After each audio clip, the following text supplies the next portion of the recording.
Добар ден од мене, јас сум Весна Филиповска, ги поздравувам сите присутни кои што и денеска решија да го следат нашиот трет вебинар.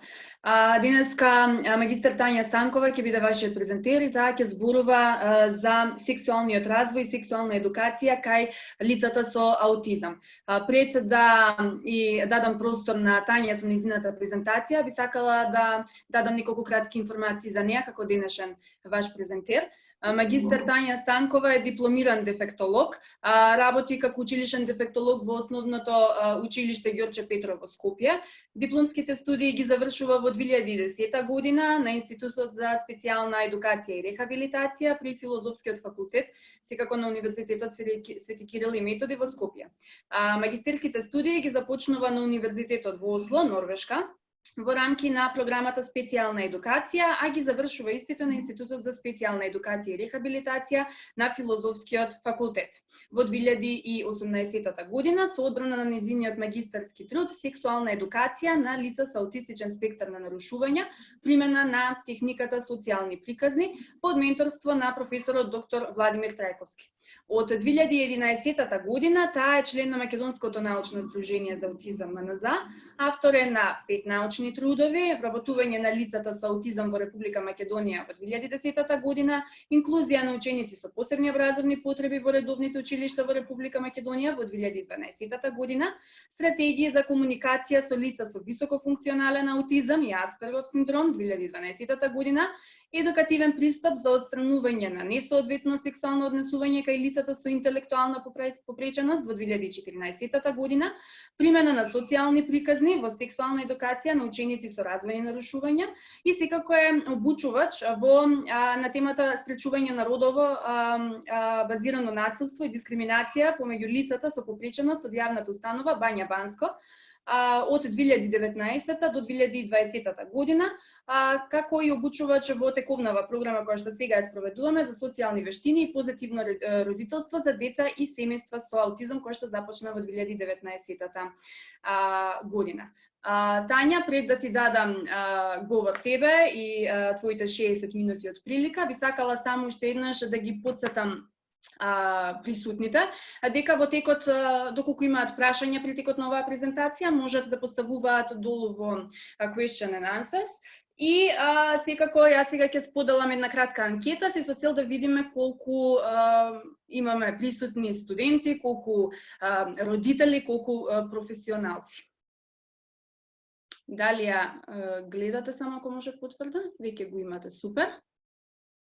15 од 17 во ред. Можам да забележам дека имаме доста родители на деца со аутизам, што навистина ме радува. Секако тука се вклучени и професионалците и студентите кои што се надевам дека ќе бидат успешни идни специјални едукатори и рехабилитатори. Тања, ова се твоите 60 минути, повели. Благодарам, Висна. На самиот почеток би сакала да ви посакам добри дене на сите на третиот вебинар кој што го организира Тања, само музиката, ако може да ја исклучиш. Се извинувам. Извинувам јас, да. Таа ни беше за добри ден, но време е да те чуеме тебе. Так. Би сакала на самиот почеток, значи да ви посакам добри дојде на сите на третиот вебинар кој што го организира Македонското научно здружение за аутизам и да ви се заблагодарам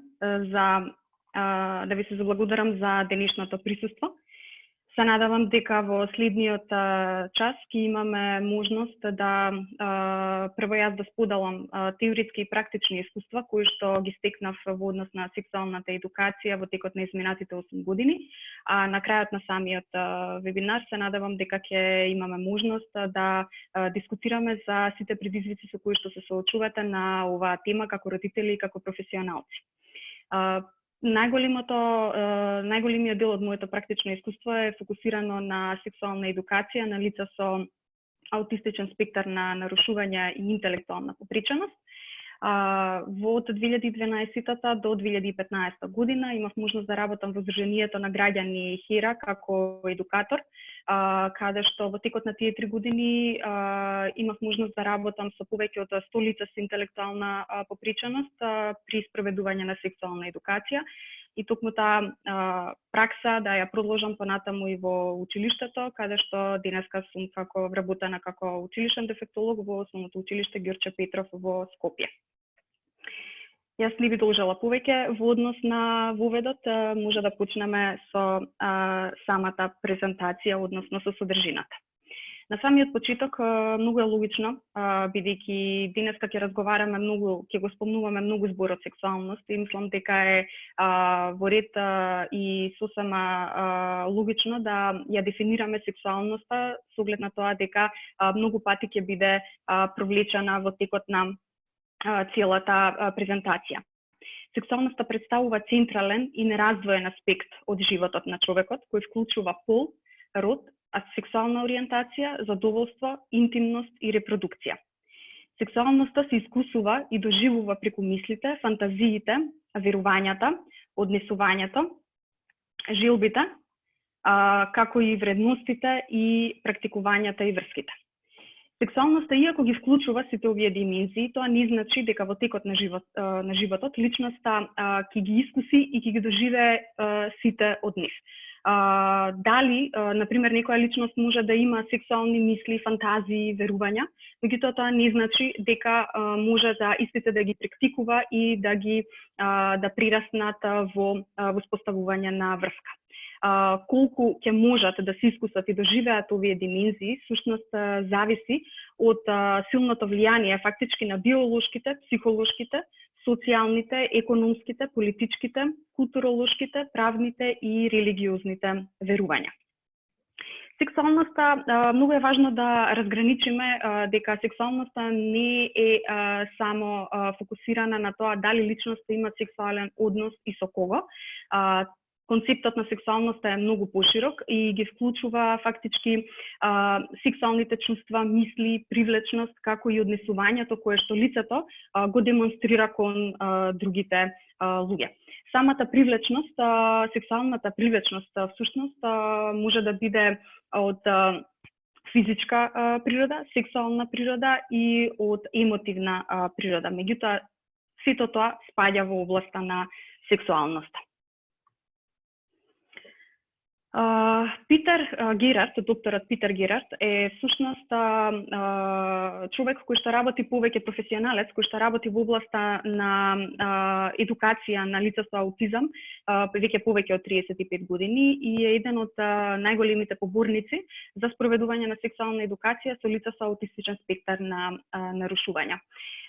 Тој главната причина или главниот мотив поради кој тој ја спроведува едукацијата е всушност дека лицата со аутизам, односно со аутистичен спектар на нарушување, се луѓе како и сите останати и имаат целосно право да ги знаат информациите кои што им се потребни за да станат сексуално здрави личности.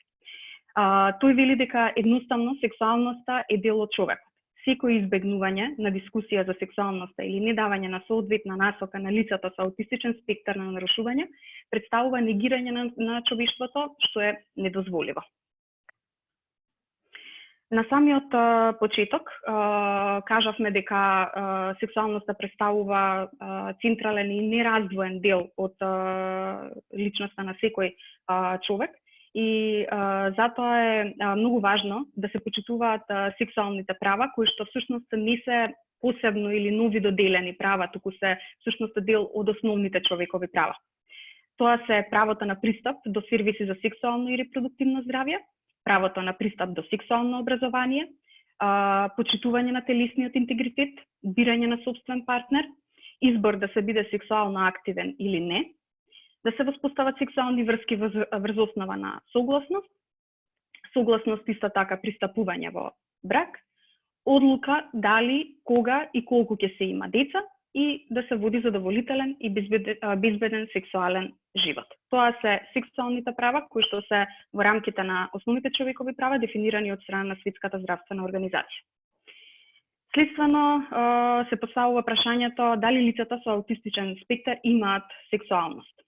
Да, имаат независно од видот и степенот на попреченоста. Меѓутоа, способноста колку тие ќе партиципираат всушност во сексуалниот живот зависи од повеќе фактори, односно од функционалното и социјалното разбирање на самото лице, односно колку може самостојно да функционира во средината и колку може да воспоставува квалитетна комуникација со средината во која што живее. Понатаму, друг фактор е разбирањето на сопствените сексуални граници во однос на тоа колку лицето ги познава своите граници во однос на што е соодветно и што е несоодветно однесување, како од негова страна, така и од страна на другите луѓе. Понатаму способноста за носење на одлуки, односно колку лицето може да носи информирани одлуки, што всушност зависи од зависи од тоа каков вид на информации располага за да може да донесе информирана одлука, и за разбирање на последиците од сексуалните активности, односно да ги знае последиците кои што може да настанат и од страна на неговото однесување и од страна на однесувањето на другите луѓе. Односно да знае дека некои однесувања се одобрени и соодветни, а некои однесувања не се соодветни и не се одобрени од општеството и поради тоа може да има последици. Постојат многу митови во однос на сексуалноста, а и генерално сексуалноста генерално на лицата со попреченост, меѓу кои што се вклучени и лицата со аутистичен спектар на нарушувања. Првиот и најзастапен мит е дека лицата се асексуални, односно дека не пројавуваат никаков интерес и дека не се заинтересирани за да бидат сексуално активни и да воспостават врски, дека немаат потреба да бидат во блиско окружување на личност која што предизвикува пријатни емоции за нив. Понатаму вториот мит е дека имаат зголемен сексуален нагон во споредба со лицата со типичен развој.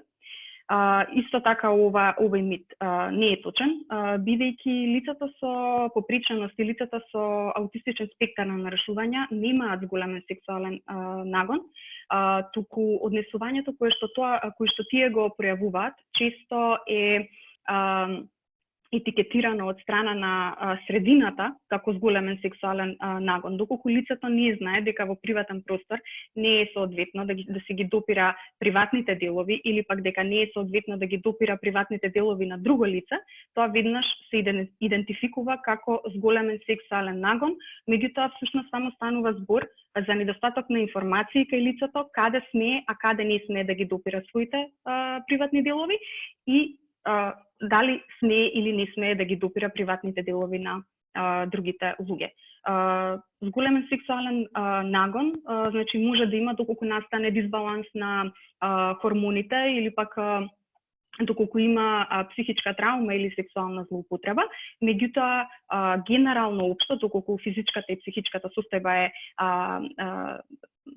добра, значи сексуалниот нагон е во рамки на типичен развој, како и врсниците на самото лице.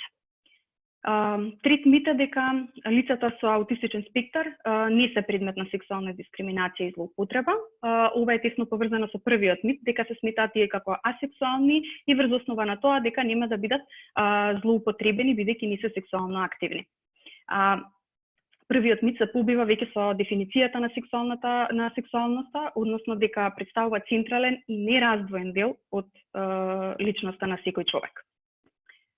Четвртиот мит е дека лицата немаат потреба од сексуално образование, бидејќи тие најчесто се во придружба или пак се има обезбедена поддршка од страна на блиските луѓе кои што се грижат за нив и всушност тие се тие кои што се грижат за безбедноста на лицето. Меѓутоа не значи дека лицата ќе бидат постојано, значи ќе бидат зависни од поддршка на друго лице и дополнително што и во таа ситуација голем број злоупотреби од сексуален аспект се случуваат токму од лица кои што се во блиското окружување на лицето со аутистичен спектар на нарушување. Многу ретко сексуална злоупотреба настанува од страна на надворешно лице, најчесто тоа е лице кое што личноста со аутистичен спектар на нарушувања ја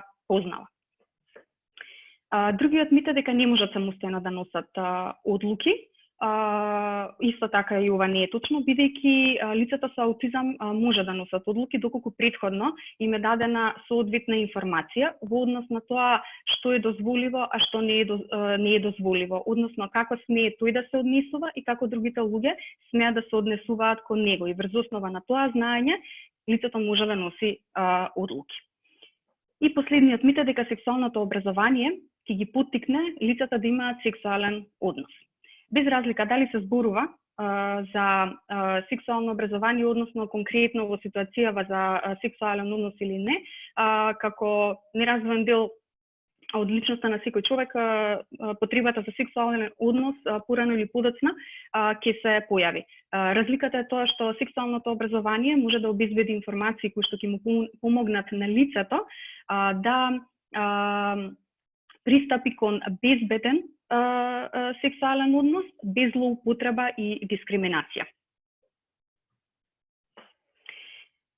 Мислам дека пред да преидеме воопшто кон разговарање за темата за сексуална едукација, многу е важно прво да го разгледаме сексуалниот развој и етапите низ кои што тој се одвива, бидејќи ќе го проследиме развојот од раѓање па се до 18-та година и ќе ги видиме типичните однесувања кои што се пројавуваат за одреден развоен период, како насоки за како истото треба соодветно да биде поттикнато.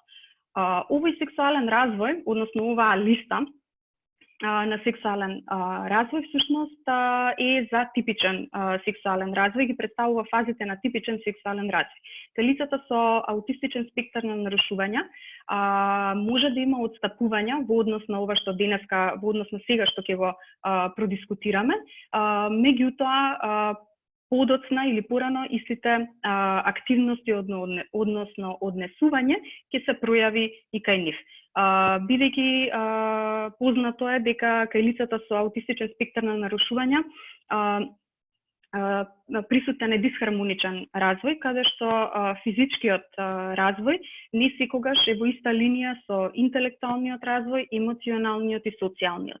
Тоа значи дека постои можност, значи физичкиот развој да оди со типично темпо како и кај врсниците, меѓутоа емоционалниот и социјалниот развој да доцнат и поради тоа да има и промени во однесувањето кое што е карактеристично за одредена возраст. Предлагам да ги поминеме, да ги разгледаме карактеристиките, на крајот може да ги продискутираме. Првата фаза е инфантилност, односно од 0 до 2 години, каде што е карактеристично кај децата се јавува љубопитност за сопственото тело, вклучувајќи ги гениталиите, односно тие ги допираат гениталиите, при што често се случува и да има мастурбација во приватен и јавен простор. Меѓутоа таа мастурбација не е мастурбација како во пубертетскиот период, туку е мастурбација од аспект на допирање на приватните делови, односно на пенисот и вагината, повеќе од аспект на истражување, како дел од телото, бидејќи тоа допирање предизвикува задоволство кај самите деца. Во оваа возраст карактеристично е што нема воздржување во однос на разголувањето. Децата може да се соблекуваат во приватен и јавен простор и едноставно обожаваат да бидат голи. Постои иницирање и реагирање на физички допир, веќе тука се воспоставуваат блиските контакти, како што се гушкање и бакнување, и е карактеристично кај повеќето деца. Како да го охрабриме, односно да го стимулираме правилно, да ја стимулираме правилно оваа фаза, е дека во овој период потребно е да ги научиме основните делови на телото, вклучувајќи ги пенисот и вагината. Значи, фактички до втората година, секако од способностите на самото лице, може да се почне со учење на основните делови на телото. Многу често при учење на деловите на телото се изоставаат приватните делови и не се спомнуваат исто како да не постојат. Напротив, исто како што го учиме детето, кај му е раката, каде му е ногата, главата и така натаму, потребно е да биде и вклучен делот за приватните делови. Објаснете ги основните разлики меѓу машка и женска анатомија во однос на тоа дека машките имаат пенис, девојчињата имаат вагина и така натаму, и да се обезбедат едноставни одговори за прашањата поврзани со телото и неговите функции. Во однос на тоа кој ќе се каже, нели, ова ти е раката, што правиш со раката? Дека може да земе предмети, може да фати нешто, да ја погали мама, тато и така натаму. Со пенисот треба да се каже дека со пенисот моча, дека со вагината моча и така натаму, значи треба да се објаснат основните функции на деловите кои што се презентираат. Втората развојна фаза е рано детство од 2 до 5 година. Како типични однесувања тука се појавува повремено триење на гениталиите, односно продолжува и понатаму. Најчесто се јавува како смирувачко однесување и истражување. Може да се појави во приватен и јавен простор. Значи понатаму останува карактеристично и типично за сексуалниот развој детето да си ги допира приватните делови и при тоа уште да не прави разлика каде може да се ги допира деловите во однос на приватен и јавен простор. Взаемно согласна игра и дел од истражување со децата на иста возраст се појавуваат игри од типот на маж и жена или доктор, каде што се користат можностите децата да се разголат и да си ги запознаат сопствените тела и телата на другарчињата, односно врсниците, да видат што имам јас, а што имате вие. Односно, тука е присутна љубопитноста како изгледа телото на другите деца. Детето може да постави прашања за сексуалност и репродукцијата, како например од каде доаѓаат бебињата, согласно возраста. Понатаму ќе видиме како може да се објасни истото. Може да пројави љубопитност за деловите на телото кај возрастните, односно не само на врсниците да види како изгледа телото, туку да види и на мама и на тато како изгледаат телата. И тука се јавува желбата заедно да се бања со родителите и да ги допира, например, градите на мајката. Нема воздржување при разголување, може да ги соблече пелените или облеката, без разлика каде се наоѓа.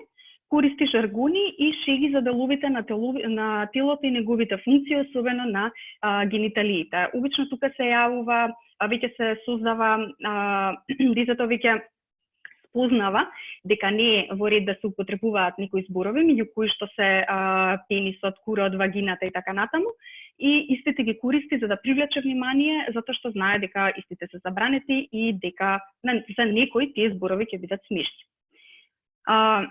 Како треба да се поттикне, односно да се стимулира оваа фаза? Треба да се обезбедат основни информации за репродукција, односно за развојот на бебињата во матката на мајката. Значи точно да се каже дека бебињата доаѓаат од стомакот на мајката, а не да се создаваат приказни кои што се општо познати кај меѓу сите нас во однос на штркот, бабата што го донела и така натаму. Обезбедете основни информации за поимот приватност, кога одредени работи се соодветни, а кога не. Приватност како концепт е тежок во овој период за децата да го сватат, меѓутоа тоа се поистоветува со затварање на врата, каде смее да се соблекува, каде може да биде гол, дека треба да биде сам во просторијата само со мама или со тато ако му помага, значи да се ограничи кругот на луѓе кои што смеат да го видат во одредени ситуации детето, например кога оди во тоалет, дали е тоа само наставничката ако треба да му помогне, асистентот или роднини од семејството.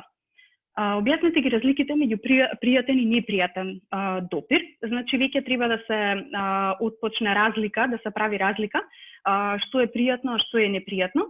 Например, прегратка која е убава и пријатна од например од страна мајката или таткото, наспроти некоја прегратка која што не му е толку пријатна на детето, која што може да биде премногу силна или пак непосакувана од некоја непозната личност која што тој добро не ја познава. И тука треба да се направи таа разлика, ова е добар допир, ова е непријатен, односно недобар допир. Научете ги да поставуваат граници, односно важно е тука веќе да им се објасни дека нивното тело им припаѓа само нив и дека тие можат да кажат не на непосакуван и непријатен допир за нив. Значи не станува збор само за да каже не на непосакуван допир од луѓе кои што не го познаваат, тука треба да се охрабри детето дека доколку не сака мајката или таткото во моментот да го гушне или братот, сестрата или било која роднина, дека е сосем во ред да каже не, јас не сакам да ме гушнеш или да ја тргне едноставно личноста која што се обидува да го гушне, бидејќи во моментот детето тоа го чувствува и е во ред да го искаже.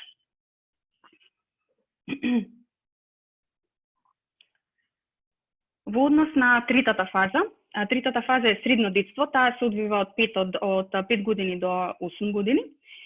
Продолжува да се употребува и натаму, значи да се употребуваат жаргони и шеги при опис на делото како и во претходната фаза. Сега веќе подобро детето ги разбира родовите улоги, може да се однесува на родов начин кој што е карактеристичен за децата во тој период, односно веќе тие јасно се идентификуваат како момчиња или како девојчиња и следствено на тоа така и веќе се однесуваат. Може да пројават сексуална игра или активности за истражување на сексуалноста и телата со врсниците од истиот или спротивниот пол. Исто продолжува и натаму интересот за телата на другите. Меѓутоа сега е веќе со доза на покриеност, односно со тенденција да тоа не биде забележано од страна на возрастните. Веќе се јавува, продолжува и понатаму да биде присутна мастурбацијата. Дел од децата може да се ги допираат гениталиите поради задоволството кое го доживуваат. Ова се случува многу почесто веќе во приватен отколку во јавен простор, односно веќе ги осознава правилата каде што смее да прави. Меѓутоа мастурбацијата, повторно ќе нагласам, не како типична мастурбација која што се јавува во текот на пубертетот, меѓутоа едноставно допирање на гениталните органи кои што предизвикува задоволство и има смирувачки ефект кај децата. Потикнување како да се потикне соодветно однесување во овој период е дека треба да се обезбедат соодветни информации за родовите и како децата го доживуваат својот родов идентитет. Значи да се разговара во однос на тоа кои се карактеристики на машкото, кои се карактеристики на женското, што е разлика меѓу нив, што е заедничко и така натаму, меѓутоа пак сето тоа зависи од самите способности на детето. Разговарајте за телесните промени кои ќе настанат за време на пубертетот. Ова е исто така и подготвителна фаза за пубертетот кој што допрева доаѓа. Особено е важно за лицата со аутистичен спектар на нарушувања да имаат предзнаења во однос на кои промени ќе настанат во текот на пубертетот. Значи тие да бидат подготвени да знаат дека ќе настане ерекција на пенисот, односно дека пенисот некогаш ќе стане потврд. Девојчињата треба да знаат дека ќе дојде менструација, што значи тоа да им се опише, да им се покаже, за во моментот кога ќе го искусат тоа ново доживување, да не биде травматично и да не предизвика конфликти кај нив во однос на тоа што се случува со нивното тело. Научете ги дека мастурбацијата треба да се практикува во приватен простор, односно може да ги допираат, никогаш не треба да се попрекува допирањето на приватните делови, меѓутоа треба да се настојува тоа допирање да биде во приватен простор, дали тоа ќе биде во собата на детето или во тоалетот, значи просторот мора да се ограничи. Информирајте ги за сопствените права, односно дека кажавме, телото му припаѓа само нему и како треба да се однесува кон девојчињата и кон момчињата во однос на поврзано со сексуалноста, дека не смее да ги допира приватните делови на другите и дека тој не смее да бара од другите исто да ги гледа, да се собликуваат пред него или пак некој да бара од него да се собликува пред другите деца. Во однос на доцното детство, развојна фаза која што трае од 9 до 12 година, веќе тука започнува пубертетот и се појавува зголемена потреба од приватност и независност, која што е особено воочлива кај тинеџерите. Продолжува сексуалната игра и истражување со врсници од ист или спротивен пол, со тоа што тие веќе се прикриваат, односно се кријат од возрастните и се обидуваат да дознаат информации со кои што не располагаат. Ова е типично неформално учење од врсници, односно кој од каде што дознал споделуваат заедно за теми кои што се поврзани со сексуалноста. Дали се тоа часописи, дали се тоа каде што има слики од голи жени, мажи и така натаму. Значи, тоа се теми кои што врсниците на таа возраст заедно ги разговараат. Љубопитноста за телата на возрастните Децата сакаат да ги видат возрастните голи, како се сооблекуваат, што вклучува истражување на медиумите, значи гледање на содржини на телевизија, филмови, часописи, интернет портали со сексуална содржина. Тоа што го кажавме, значи истражување на интернет, гледање на серии или филмови каде што има сцени со разголување, или пак пролистување на магазини кои што ја обработуваат таа содржина. Континуирано зборување и мислење за сексуална содржина е присутно во овој развоен период и токму поради тоа тие имаат потреба, имаат многу прашања во однос на самата тема и во комуникација со врсниците се обидуваат самите да ги одговорат, доколку немаат со кого да разговараат на таа тема.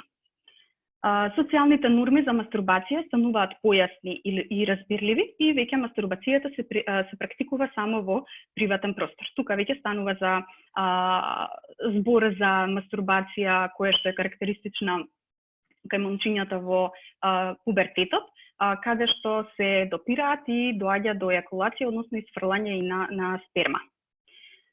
Како треба да се поставиме во оваа развојна фаза? Значи, треба да се обезбедат дополнителни информации за физичките промени на телото во пубертетот, односно да се објаснат промените кои што настануваат, во однос на тоа дека телото расте, дека се појавуваат влакна на пенисот и на вагината, дека градите ќе пораснат, ќе се појави првата менструација, пенисот може да стане тврд и така натаму. Значи, во таа насока се опишуваат карактеристиките кои што кај никои деца порано, кај никои деца подоцна ќе се појават. Треба да се информираат децата, исто така за социјалните и емоционалните аспекти на пубертетот, односно да знаат дека да препознаат дека некогаш е во ред да бидат и многу лути и одеднаш потоа да се чувствуваат многу свекни. Треба да се посочи како нормално доживување и дека тоа им се случува на сите деца кои што се на негова или нејзина возраст. Сепак, нели, колку детето ќе може да го разбере овој момент и дали ќе може да му се представи, зависи од неговите способности. Кога држав едукација со девојче во 6-то одделение од аутистичен спектар, кога го разговаравме овој дел, таа беше присреќна кога свати дека тоа им се случува и на другите девојчиња, дека сега може да плачат, а за 2 минути да се смеат и токму на тоа го припозна како промена која што се случува кај неа и едноставно беше среќна што знае дека тоа е во ред и дека не е единствена што го доживува тоа. Понатаму треба да се обезбедат информации за соодветни нели за нивната возраст, за сексуалноста, сексуалното однесување и сексуално преносливите инфекции. Иако во моментот, ако ја погледнеме нели дека станува збор за од 9 до 12 години, сепак кај одредени деца треба да се понудат информации во однос на тоа што представува сексуален однос, како треба да изгледа сексуалниот однос, односно дека тоа се практикува кога ќе се навршат 18 години, дека и двете страни треба да бидат согласни, дека тоа е одговорност и на двете, и на машкото и на женското во ситуацијата. Значи, едноставно да се дадат точни информации во однос на тоа што представува сексуалниот однос и како се пристапува кон истиот и кога. Затоа што во овој период, како што кажавме, тие интензивно разговараат со своите врсници и добиваат секакви информации, и неточни и делумно точни. Поради тоа е важно да се обезбедат информации кои што ќе ги пополнат тие дупки или ќе ги исправат тие неправилни информации кои што детето ги добило од средината. Понатаму треба да се помогне да разберат дека и тие имаат право нели на пријателство и врски да воспостават, меѓутоа секако дека треба да бидат и одговорни кон истите, односно дека не смеат да злоупотребуваат и не смеат да применуваат насилно однесување кон никого, исто како што не треба и кон нив да се применува насилно однесување. И последната развојна фаза е всушност адолесценција од 13 до 18 година. Веќе се појавува јасен интерес за врски. Веќе тука се појавува и желбата за да се има дечко или девојка. Продолжува дискусијата со врсниците за сексуалното однесување, продолжува и мастурбирањето од задоволство, стануваат повеќе самосвесни во однос на тоа како самите се доживуваат и во однос на представата за својата телесна слика што ја имаат и врз основа на тоа ја градат нивната самодоверба. Тука е исто многу важна потребата од вклопување во групата, односно да се биде дел од групата. Може веќе некој од нив да стапат во сексуален однос и присутни се сексуални желби и фантазии. Во овој период е потребно да се направи едукација за соодветно воспоставување и одржување на врски и да се понудат информации за безбеден и задоволителен сексуален однос, односно во насока доколку лицето веќе почнало да практикува околу 18-та година, дел од нив почнуваат и порано, да знаат што представува безбеден сексуален однос и како може да се заштити и кои се последиците од небезбеден сексуален однос.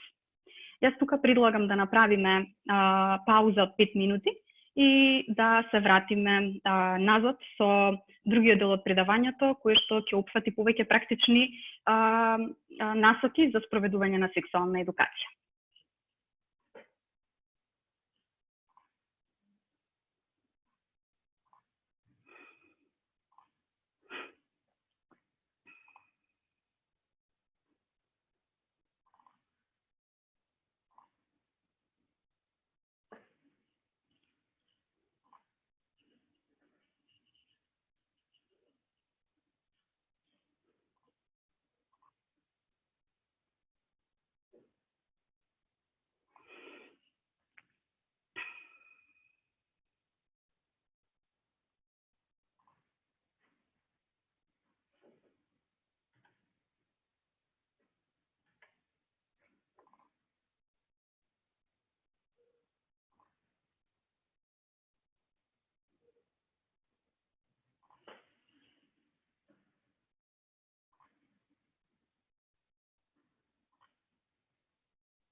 Добро, се надевам дека имавме сите можност на кратко да здивнеме, да се одмориме и продолжуваме сега, како што кажав, во однос на практичниот дел за спроведување на сексуална едукација.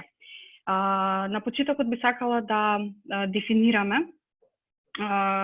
односно да разгледаме што всушност содржи програмата за сексуална едукација и кои области таа ги обработува. Генерално сите програми за сексуална едукација кои што се спроведуваат се фокусирани на овие 6 теми, во чии рамки се обработуваат, се нудат и дополнителни информации. Во однос на делови на тело е првата тема која што се обработува и таа е старт на секоја сексуална едукација, односно најважно е прво детето на почетокот да ги знае сопствените делови на телото, вклучувајќи ги приватните делови на телото. За понатаму да се преиде обработката на темата за приватен и јавен простор, односно нудење на информации, кои однесувања и каде се соодветни во однос на каде детето смее да се собликува и да се обликува и кај смее да биде гол и кој смее да го види гол, односно во која просторија. Третата тема е раст и развој, односно оваа тема го опфаќа пубертетот и карактеристиките кои што одат со истиот, со појава на менструација, мастурбација, влажен сон и така натаму. Тука се обработуваат согласно можностите и способностите на детето, се обработуваат и репродуктивните органи, односно представување на внатрешниот дел на половите органи, како изгледаат и која е нивната функција малку подетално. Односно подетално запознавање на како нивното тело функционира од сексуален аспект.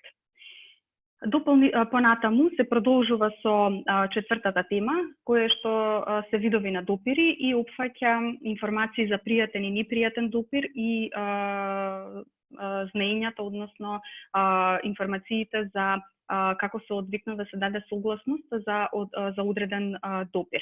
Како што претходно повеќе пати спомнавме во текот на презентацијата, важно е детето да го разграничи пријатниот од непријатниот допир и од кого тој допир доаѓа, за да знае како да даде согласност, дали тоа ќе биде вербална согласност или ќе биде само отурнување на детето или тој самиот ќе се отурне од личноста и со тоа ќе покаже дека тој допир кој што го наложува другата личност за него едноставно не е пријатен или пак спротивно е пријатен. Понатаму, петата тема ги обработува видовите на врски, односно правила и начини на однесување, кои што се карактеристични за различни видови на врски, односно начини на однесување карактеристични за семејството, понатаму за роднините, за пријателите, за другарите и така натаму. Значи, што е тоа што е соодветно, односно како може тој да се однесува кон членовите на семејството, како може да и како членовите на семејството може да се однесуваат кон него. Тоа се обработува за секој вид на врска посебно и на тој начин повторно се обработува од друг аспект, се обработуваат пријатните и непријатните допири во насока на кое однесување е соодветно, а кое е несоодветно. Акцентот тука се става веќе од и на двете страни, односно на лицето кое што допира и лицето кое што е допирано, како и двете страни смеат да се однесуваат. И на крај шестата тема е за сексуално здравје, кое што вклучува сексуални чувства, сексуален однос, контрацепција и сексуално преносливи инфекции. Ова е тема која што се обработува со лица кои што веќе пројавуваат интерес за воспоставување на врски од сексуален карактер. Не секогаш врските кои што не секогаш копнежот за врска со лице од спротивниот пол не значи дека ќе има и сексуален однос. Едноставно за голем број на лица кога ќе ги прашаме што значи да имаш дечко, тоа значи да можам да го бацам и да го гушнам. Значи, потребата на лицето во моментот не е да има сексуален однос, туку едноставно она интимност и привлечност, чувството на романса, е присутно и кај нив. Меѓутоа, сепак е потребно да се дадат информации кои што ќе бидат соодветни за возраста, односно веќе кај лица кои што се повозрастни од 20 години, меѓутоа пак во зависност од нивното социјално и емоционално развивање и интелектуалните способности, потребно е да се дадат информации за шестата тема, бидејќи треба да ги имаат на располагање сите информации како и нивните врсници, во насака да можат да се заштитат, бидејќи како што кажавме претходно, лесно може да бидат мета на злоупотреба и лесно може да добијат погрешни или нецелосни информации од средината, односно да добијат информации на неформален начин, кои што нема да бидат од нивна корист. Затоа е важно да знаат што представува сексуален однос и кога е препорачливо да се отпочне и дека тоа е одлука на самото лице, дали сака или не сака, односно дека не смее да биде принудено од никој да тоа го направи. Програмата за сексуална едукација може да биде корисна само ако одговара на развојното ниво на лицето и доколку нуди информации релевантни фактички за годишната возраст и развојното ниво на лицето.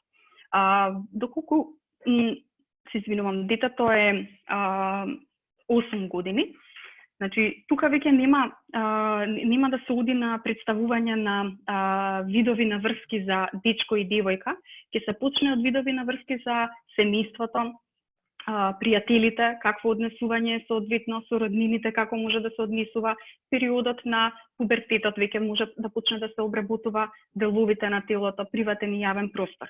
Значи, согласно возраста и можностите на детето се одредува и темата која што треба да се обработува. Како што видовме, сексуалниот развој не се случува преку ноќ, туку генерално е опишан до 18-тата година, меѓутоа истиот продолжува и понатаму, така и сексуалната едукација не треба одеднаш да се сфорсира и да се дадат сите информации и готово сме завршила. Исто сексуалната едукација се дава согласно сексуалниот развој на самото дете, согласно неговите можности и потребите. Многу е важно кои се неговите интереси и потреби во самиот момент. Во минатото, сексуалните права биле неграни за лицата со попреченост генерално, меѓутоа во денеска се настојува дека сите луѓе имаат право на сексуално образование, кој што треба да им биде понуден во формат кој што тие ќе го разберат. Значи не само да биде дадено, да биде изготвена програма за сексуална едукација, меѓутоа истата треба да биде прилагодена и на ниво за самото лице да може да го разбере. Лицата со аутизам, односно аутистичен спектар на нарушувања, развиваат сексуални чувства, интерес имаат за романса, сексуалност и за воспоставување на врски. Меѓутоа, постојат неколку бариери кои што го попречуваат исполнувањето на овие тенденции, а тоа се тешкотии во социјалното разбирање и следствено на тоа ограничени можности за социјализација. Сето тоа придонесува да лицата со аутистичен спектар на нарушувања ги остварат своите интереси на социјално несоодветен начин, што пак само по себе придонесува тие повторно да бидат изолирани, односно да не воспостават врска по која што копнеат. Фактички, самата состојба на лицето во односно социјално разбирање и можноста за ограничување на нивната социјализација придонесува да настанат бариери, да тој не може да ги исполни своите афинитети и потреби во самиот момент, без да бидат дадени соодветни информации и понудени соодветни услови. Причини, ова се неколку причини што ќе ги разгледаме, поради кои што лицата со аутистичен спектар различно го искусуваат социосексуалниот развој. Во однос на пријателства имаат многу помали можности да стекнат вистински пријателства и интимни врски и со тоа веќе се нарушува сексуалниот развој кој што го разгледавме пред малку. Тешкотиите во комуникацијата придонесуваат сами по себе да лицата во голем број на случаи примат информации кои што не целосно ги разбираат, затоа што истите не им се представени на начин на кој што е прилагоден на нивното ниво. И доколку тие нешто не разберат, мала е можноста дека истото ќе го пријават како неразбрано. Тешкотиите во читањето предизвикуваат да тие имаат помал пристап до книги и магазини кои што ја обработуваат сексуалната содржина. Понатаму тие имаат поголема и подолга зависност од родителите, со тоа значи дека искусуваат помала можност за приватност, односно да поминат помалку време самостојно, сами со себе, за да го истражат своето тело и да ги реализираат своите интереси кои што од аспект на сексуалниот развој се случуваат во тој развоен период. Сексуалната недостаток на сексуална едукација, истото прави само по себе, прави социосексуалниот развој да биде искусен и доживеан на поинаков начин. Исто така и отсуството кое што исто така и отсуството на спонтано учење од врсници е често отсутно кај лицата со аутистичен спектар на нарушување. Бидејќи, како што кажавме, формирањето на пријателства представува една од поголемите тешкотии кај лицата. Цензурната осетливост исто така представува причина поради која што поинаку може да го искусат социосексуалниот развој во однос на допир, во однос на бакнеж и така натаму. Можности за информиран избор и одлука. Исто така, лицата со аутистичен спектар на нарушување, како што кажавме, подолго време се во зависност од родителите кои што им обезбедуваат поддршка која што им е потребна и многу често дали родителите или пак друго лице кое што обезбедува поддршка најчесто решава за нив, односно носи одлуки од карактер на што ќе облече дента или што ќе јаде и така натаму. Често бива да овие лица немаат можност да избираат во моментот каква одлука ќе донесат.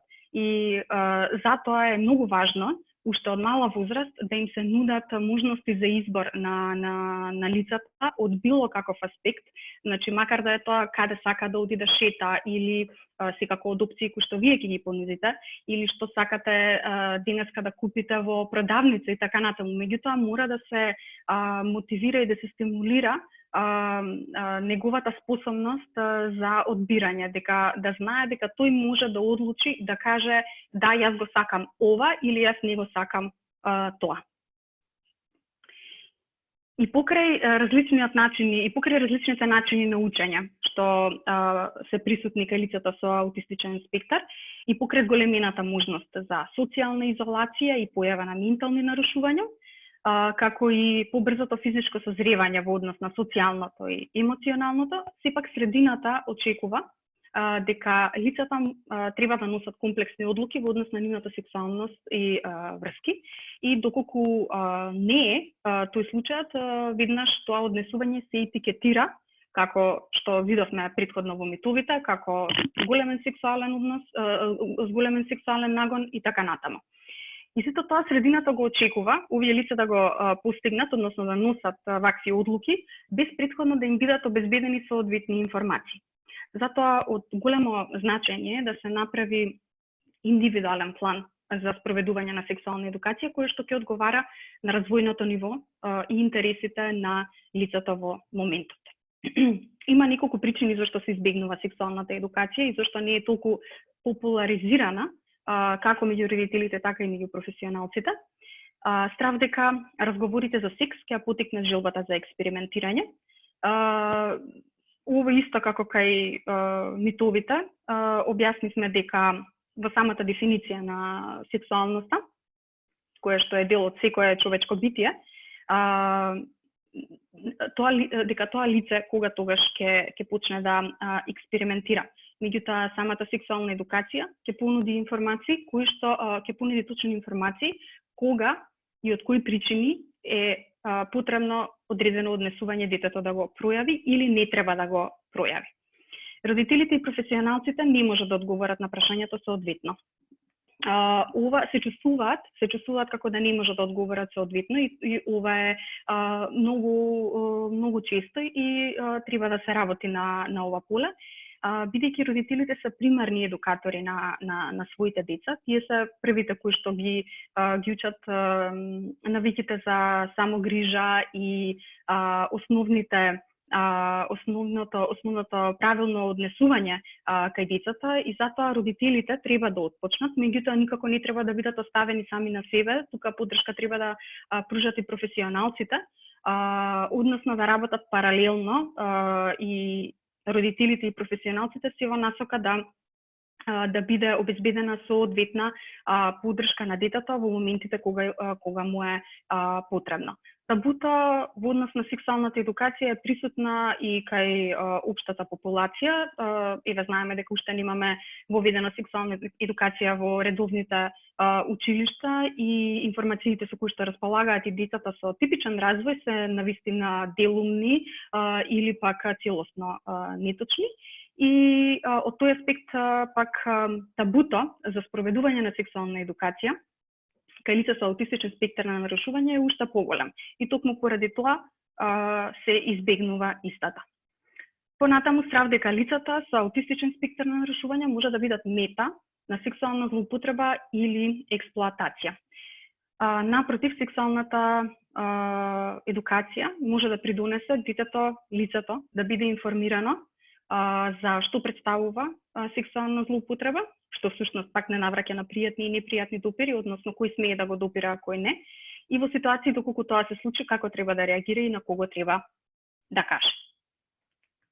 Предизвици со кои се соочуваат лицата со аутистичен спектар на нарушување при спроведување на сексуална едукација. Тоа се бавно восприемање на информации, поради што е потребни се повеќе бројни повторувања, тешкоти во реципрочната комуникација, поради што е потребно навистина да се внимава каков тип на информации се нудат и обемот на информации кои што се нудат, односно да знаеме дека лицето навистина ги разбрало информациите кои што сме ги представиле, ограничени способности при усвојување на нови информации, обемот на содржините кои што се нудат исто така треба да биде основен, односно да бидат презентирани основните информации без да се даваат дополнителни детали кои што можеби ќе го оптеретат детето во моментот и нема да може да ги запамти. Затоа треба да се дадат основни информации кои што се најважни за одредениот развоен период. Понатаму друг предизвик е буквалното сваќање, исто така и тешкоти во апстрактно мислење и разбирање. Доколку земеме предвид дека сексуалноста се искусува преку мисли, чувства, верувања, однесување и така натаму, сето тоа се апстрактни поими кои што детето тешко може да ги усвои и потребно е да се има и тоа предвид. И на крајот се тешкоти во поврзување на идејата, односно примерот што се дава со сопствените искуства. Тоа влијае со сопствените искуства, тоа влијае на како ќе биде представена темата и дека тоа што се представува треба исто да се представи, односно да се помогне на ученото да биде преточено во практично применување на знаењето во однос на пријатни и непријатни допири, во однос на мастурбација, во однос на приватен и јавен простор, значи сето тоа што ќе биде обработено, треба и практично да се трудат, практично да го спроведуваат како што е наведено. Придобивки од сексуална едукација, тука се зголемување на самодоверба, поголема независност, способност да превземат одговорност за сопствената сексуалност, постои можност за намалување на ризикот сексуална злоупотреба, сексуално преносливи инфекции и несакана бременост, како и подобрување во однесувањето и примена на прифатливо сексуално однесување. Сексуалната злоупотреба, всушност ја спомнавме неколку пати во текот на предавањата и таа е дефинитивно една од главните причини поради кое што во голем број на земји се спроведува сексуална едукација. Хинсбургер има изјавено дека кога лицата со аутистичен спектар немаат пристап до сексуална едукација или образование, тие стануваат совршени жртви, бидејќи не можат да го пријават тоа што не знаат да го кажат. Значително е зголемен ризикот од сексуална злоупотреба.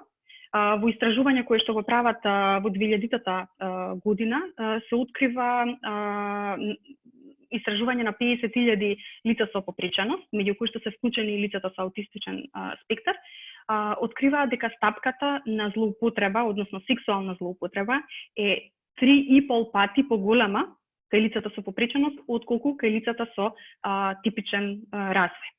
Оваа стапка е уште поголема кај лицата со аутистичен спектар на нарушување. Зошто? Затоа што тие имаат тешкоти во социјално разбирање, интерпретирање на емоциите и однесувањето на другите лица. Односно, лесно можат да бидат измамени и злоупотребени во таа насока. Понатаму постојат тешкоти во пријавување на злоупотребата, односно тешкоти во самата комуникација и препознавање на злоупотребата.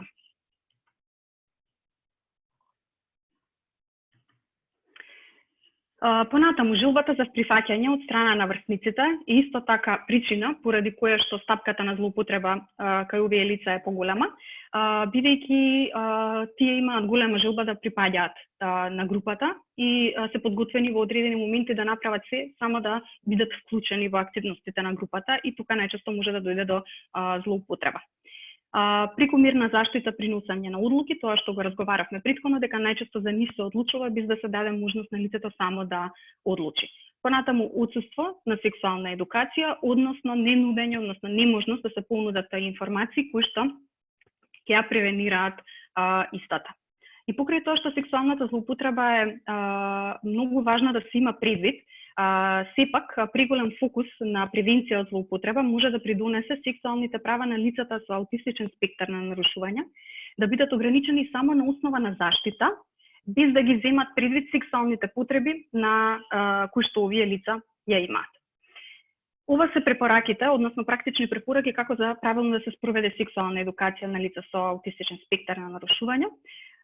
Прво, од она што почнуваме е дека треба да се примени тоа што веќе функционира, односно техники и методи кои што претходно сте ги применувале за да го научите детето или лицето на било какви вештини во однос на облекување, во однос на соблекување, исто како што го учите да јаде, да пишува, значи сите тие начини, односно техники кои што функционираат за развој на тие способности, треба да се употребат и за развој и во рамки на сексуалната едукација. Воспоставете основни правила за почитување на приватноста. Важно е да му се потенцира на детето или на лицето, дека тоа што ќе го разговарате сега вие двајца, каде треба да се одвива, дека ќе се одвива во просторија каде што вие ќе бидете сами со детето. Зошто е важно да бидете сами со него? За да може да разговарате за се што сака детето да праша, без да се срами дека некој друг можеби ќе го слушне. Меѓутоа, многу е важно да се дадат информации за тоа што вие ќе го разговарате со детето, или како родител, или како професионалец, да дадете информации со кој друг детето може да разговара за тоа што вие го разговарате и доколку има некое прашање кого би можел да праша. Тоа се најчесто родителите и професионалецот со кого се работи. Најчесто јас го практикувам семејството, кажувам дека со мама, тато, бато или сестра, доколку има, дека тие се членовите со кои што лицето може да разговара за тоа што се учи, односно да се ограничи споделувањето на информации од оваа област, бидејќи може да бидат погрешно протолкувани од самата средина. Потребно е да се проценат секогаш предзнаењата, колку и да мислиме дека некои делови, некои знаења се веќе усвоени од страна на лицето, сепак треба да ги провериме, бидејќи јас кога го правев истражувањето за магистерската теза, добив одговори од еден од испитаниците, што не ги очекував, затоа што ја знаев ученичката кои постигнувања ги има на училиште и очекував дека и во областа на сексуалната едукација дека ќе има подобри резултати. Меѓутоа во проценката пред спроведување на едукација добив спротивни одговори. Например, Ана и Лео се пријатели, тие се бакнуваат и допираат на приватните делови на телото. Дали тоа е во ред? Ана одговори не, бидејќи никој може да ги види, ми изгледа како да се во дневна соба. Ана во моментот се фокусира на тоа дека не треба да се допираат приватните делови, затоа што некој можеби ќе ги види, а не од аспект на тоа дека Ана и Лео се пријатели и дека воопшто не постои таква врска кај нив, односно пријателите не си ги допираат приватните делови. Исто, за Тео и Јана се братучеди, тие се гушкаат и допираат на приватните делови на телото. Дали тоа е во ред? Ана одговори не, бидејќи некој може да ги види. Повторно, врската братучеди воопшто не игра улога во расудувањето на испитаникот, туку се води од правилото дека не смеат да се допираат приватните делови. Затоа секогаш се препорачува да се почне со првите три теми, односно да бидеме осигурани дека детето ја знае основата потребна за спроведување на сексуална едукација, тоа се делови на тело, приватен и јавен простор и разви. Потребно е прво да ги знае, да ги запознае деловите на телото, представено на првата слика, за да потоа, кога се обработува приватен и јавен простор, да знае кој може да го види гол, а кој не може да го види гол, односно каде може да се пресоблече, а каде не смее да се соблекува гол. Во третата приказна раст и развој, веќе процесот на мастурбација да се посочи во која просторија може да се одвива, односно во неговата соба или во тоалетот. Потребно е да се обезбедат инструкции 1 на 1. Некогаш може да се работи во групи, меѓутоа секогаш препораката е да се обезбедат инструкции 1 на 1, за да може да се опфатат делови кои што се конкретни, само карактеристични за самото лице и да лицето биде слободно да разговара со вас. Фокусирајте се на што треба, наместо на што не треба. Обично имаме тенденција за било што да кажеме прво што не треба, или не скокај, не трчај, или не се допирај доле, без при тоа да дадеме информација што може да прави. Така да доколку кажеме не се допирај доле сега, кога ќе стигнеме дома, во твојата соба, можеш да се допираш или во тоалетот. Треба да се даде и опција што може да прави детето или кога ќе ја задоволи својата потреба. Бидете конкретни и експлицитни. Потребно е, например, еве кога се обработува темата бањање, која што исто така е дел од сексуалната едукација, особено кај лицата со аутистичен спектар на нарушувања, бидејќи процесот на одржување на хигиена, тие не го забележуваат како многу важен процес и затоа треба да се настојува да им се објасни потребата од бањање и со тоа да бидат социјално прифатени од страна на средината во која што живеат. Треба да се користат јасни слики, каде што е точно представена активноста која што ја опишуваме. Например, бидејќи приказните се изготвуваат во прво лице, за самото лице, например, јас се бањам, така ќе бидам чиста. Потребно е да се даде слика од бањање, а не само да се даде слика од бања, која што може да асоцира и на нешто друго. Намалете го обемот на зборови. Важно е тоа што кажавме претходно, да се понудат точни информации во што е можно помал обем, а не да се распленува процесот на објаснување. Например, јас се бањам, така ќе бидам чиста. Јас се бањам, бидејќи само така можам да бидам чиста. Ова е веќе долга реченица. Можноста детето да запамти се од што е кажано во реченицата е помала, отколку информацијата да се распредели во неколку кратки реченици кои што нудат по една информација во една реченица. Посочете модели на однесување за тоа што го разговарате во моментот. Доколку разговарате за бањање, не се бањам само јас, и мама се бања. Значи, потребно е да се прикаже и тоа. Применувајте визуелна подршка, бидејќи секогаш го засилува знаењето, односно учењето на децата, не само за разлика од само понудени вербални или писмени налози. Повторувајте. Тоа што го кажавме, секое дете е индивидуално и способноста колку брзо ќе може да восприеми нови информации е различна и затоа е потребно таму каде што тоа темпо е побавно, да има повеќе повторување на една иста содржина.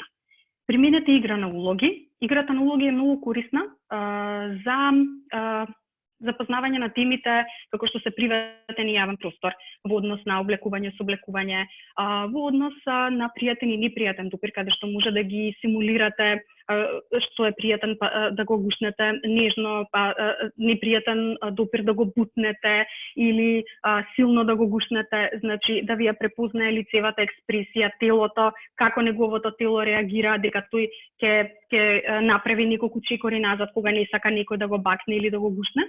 Значи да може да ја види пред огледало, да ја види целата таа активност, всушност она што му го објаснувате вербално, да може и со слика и со лично искуство да го доживее. Проверувајте дали лицето ги разбрало информациите, значи со постојано поставување на прашања. Внимавајте на двосмислените зборови, односно жаргоните.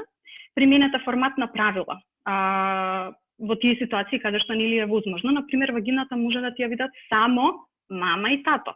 Гол може да бидеш само во веце, значи како правило кое што треба да го почитува. Применете моторно учење, рака над рака.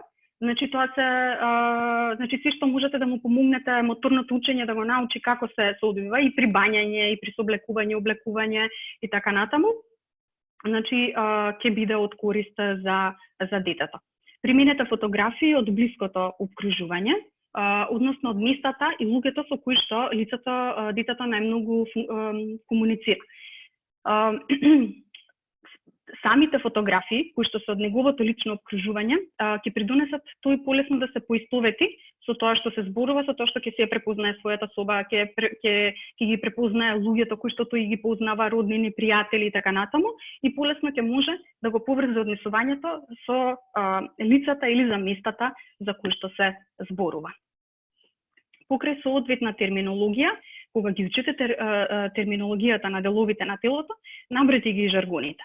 Треба да ги знаеш жаргоните кои што се употребуваат за именување на приватните делови. Значи, не само да се научи дека машкиот полов орган е пенис, туку треба да знае дека тој може да се вика и кур.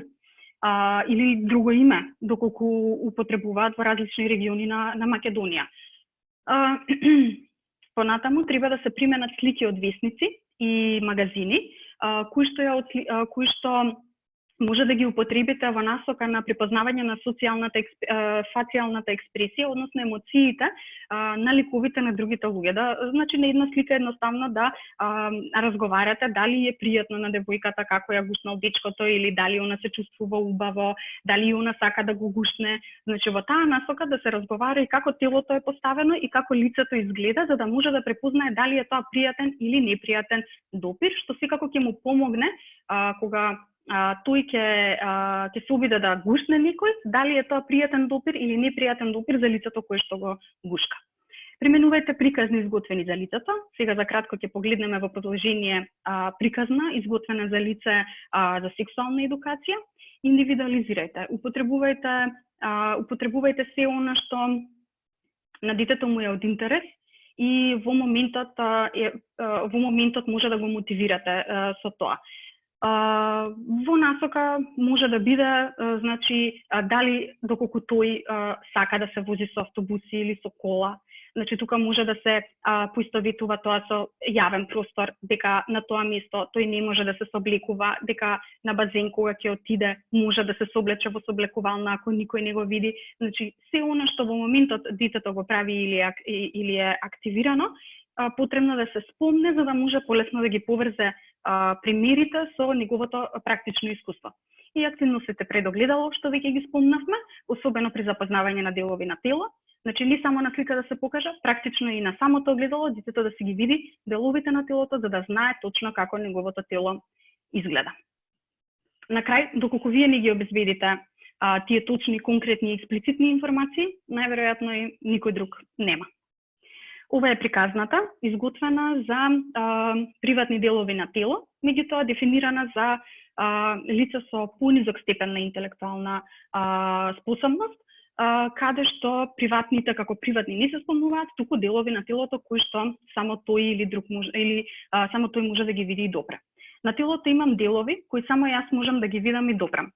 Само јас може да ги видам и допрам мојот пенис, тестиси и задник. Со пенисот мочам. Само јас може да го видам и допрам мојот пенис. Тестисите личат на меко топче. Само јас може да ги видам и допрам моите тестиси.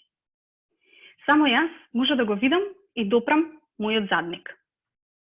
На задникот имам дупче. Дупчето можам да го видам во огледало. Од дупчето излегува гомното кога какам. Пенисот, тестисите и задникот се покриени со гаки или купаки. Така луѓето нема да го видат мојот пенис, тестиси и задник. Мама може да го види и допре мојот пенис, тестиси и задник. Кога ме облекува, бања, кога мочам или какам.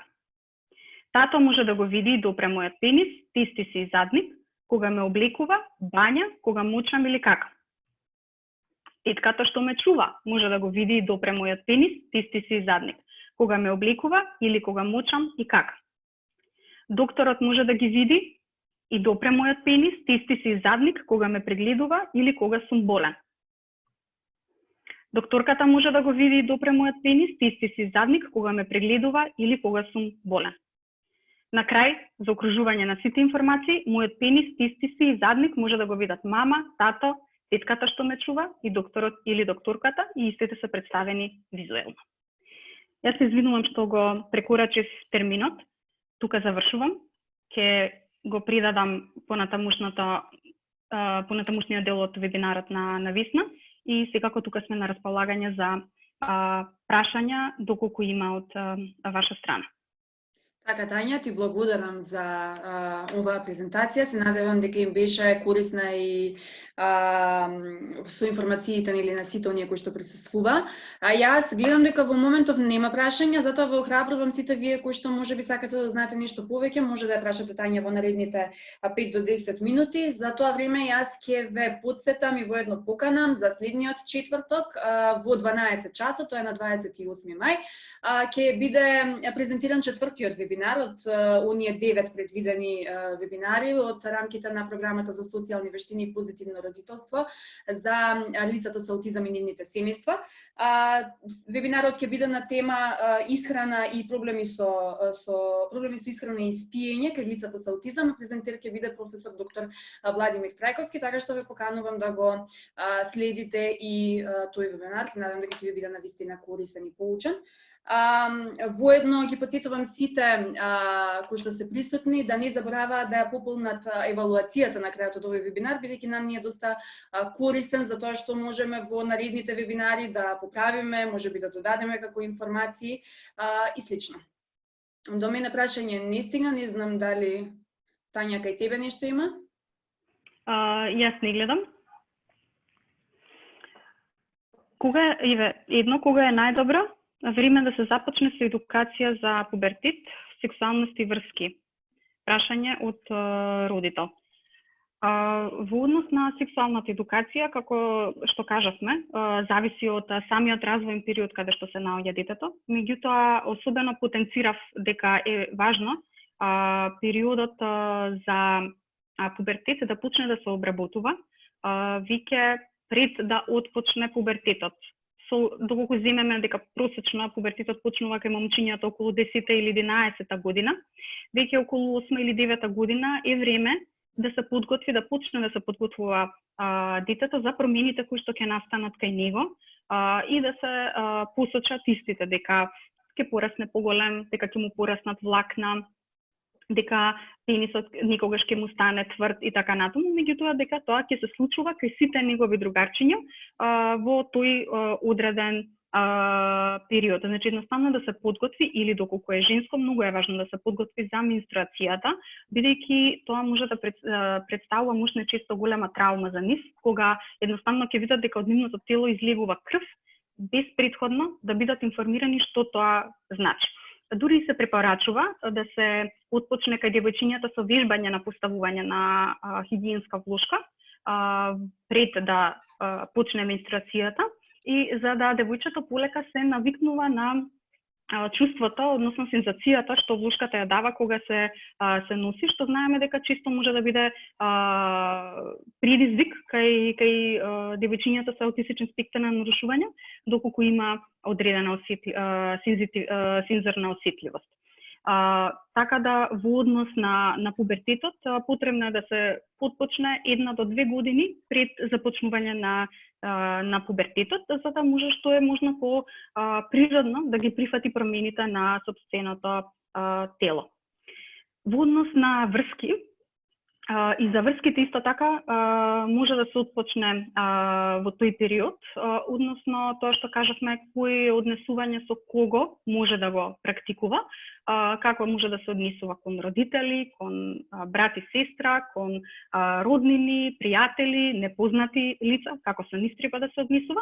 Значи исто и тоа е активност која што веќе од 6-та година нагоре, затоа што веќе нели почнува да оди во училиште, веројатно и на други места може да биде поактивен, значи да знае со кого и како треба да се однесува. Во таа насока, јас би сакала да споменам дека до крајот на годината ќе биде изготвена програма за сексуална едукација, односно платформа во вид на апликација, каде што родителите и професионалците, сите кои што имаат потреба да спроведуваат ваков тип на едукација, ќе може да најдат повеќе од 25 приказни за машко и повеќе од 23 приказни, мислам дека околу 23 приказни за женско, кои што ги обработуваат сите овие 6 теми кои што ги набројавме. Во некои теми ќе има, за некои теми ќе има повеќе приказни, меѓутоа сите ќе бидат обработени. Платформата која што се подготвува ќе нуди можност родителите или професионалците да можат да ја направат приказната што е можно поиндивидуализирана за нивното дете, во насока со кого живее, во насока каде живее, дали дели соба со некого или има своја соба во домот, за да може да се посочат правила на однесување во приватен и јавен простор.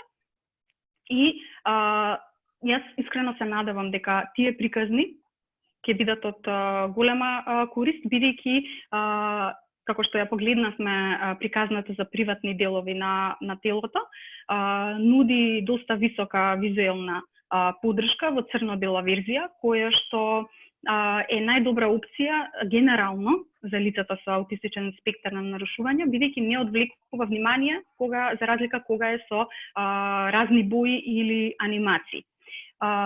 Дополнително ќе бидат изготвени во 3 нивоа за интелектуално функционирање, значи ќе биде ниво каде што интелектуалните способности се пониски и затоа таму, како што ја разгледавме оваа приказна, ќе бидат понудени основни и кратки информации. Потоа, да кажеме, второ ниво, каде што лицето има просечни интелектуални способности, па текстот е малку по-зголемен и по-обемен, и веќе на третото ниво, каде што станува збор за високофункционални лица, кои што за нив ќе има навистина дополнителни информации од темите кои што се обработуваат. Така, претпоставам дека со ова го одговори и второто прашање, каде може да се најде оваа програма. Третото прашање кое што ни стигна од родител е колкав број на мастурбации се смета за нормален во текот на денот кај момчињата од 13 години и повеќе? Мастурбацијата е многу активна, односно многу присутна во текот на пубертетот и кај децата со типичен развој, бидејќи тогаш тие го откриваат задоволството и ги истражуваат реакциите на сопственото тело, како реагира кога мастурбира. Бројот на мастурбации не може да се ограничи, односно да кажеме 20 мастурбации на ден е премногу или 10 е сосем доволно.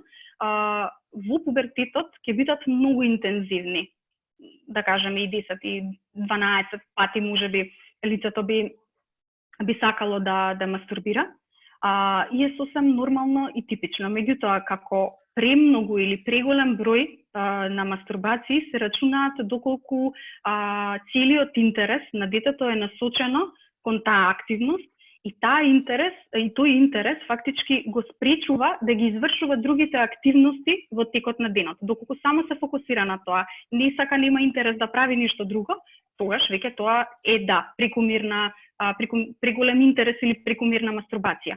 Меѓутоа, во текот на пубертетот бројот е секаде зголемен и кај децата со типичен развој, затоа што само што ние кај децата со типичен развој не го забележуваме како таков, бидејќи тие знаат да се сокријат, знаат кога да мастурбираат за да не ги приметат мама и тато, за разлика од децата со аутистичен спектар на нарушувања, не знаат да се прикријат во тој поглед и затоа можеби некогаш не изгледа како тој број да е многу поголем за разлика од децата со типичен развој.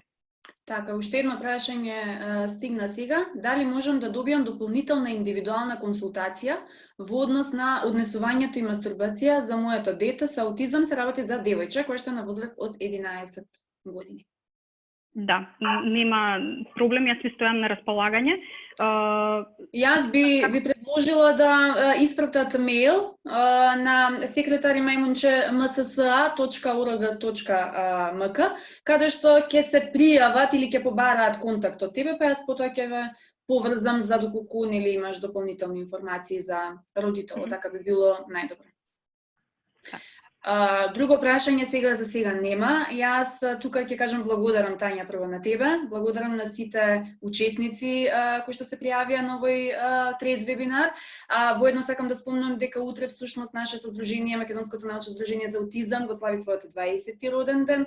Ве поканувам да не следите на социјалните мрежи, на Инстаграм, на Фејсбук профилот, каде што ќе има навистина доста материјали за тоа што се е сработено и каде се има учествувано ова здружение во текот на овие 20 години, кои што не се многу, но не се ни малку. Ви благодарам уште еднаш на сите, ве поздравувам, посакувам добро здравје и секако се гледаме на 28 мај, идниот четврток со нов вебинар. Ви благодарам и од моје име и секако сакав да потенцирам дека стојам на располагање за дополнителни консултации на контактот кој што го даде Весна. Пријатно. Благодарам, пријатно.